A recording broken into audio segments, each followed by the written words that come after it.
તો વાત કરીએ પોરબંદરની, તો વરસાદને લઈ હવામાન વિભાગની આગાહી કે જ્યાં આગાહી અન્વયે રાજ્યમાં વરસાદ સવારથી જ પડી રહ્યો છે ત્યારે વરસાદી ઝાપટા શહેરના વિવિધ વિસ્તારોમાં જોવા મળ્યા કે જ્યાં ભારે ઉકળાટ વચ્ચે વરસાદી ઝાપટા પડ્યા છે ત્યારે લોકોએ ગરમીથી આંશિક રાહત અનુભવી છે કે જ્યાં રાજ્યમાં હવામાન વિભાગ દ્વારા આગામી 4 દિવસ ભારેથી અતિભારે વરસાદની આગાહી કરવામાં આવી છે અને જ્યાં ઠેર ઠેર વરસાદ ખાબકી રહ્યો છે ત્યારે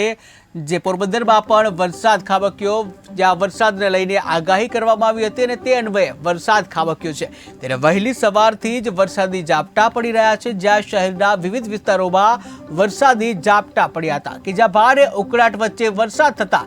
આંશિક જે રાહત મળી છે, જ્યાં લોકોને અસહ્ય ગરમી હતી, અસહ્ય ગરમીમાંથી ઠંડક મળી છે, આ સાથે ધરતીપુત્રોમાં પણ આનંદ છવાયો।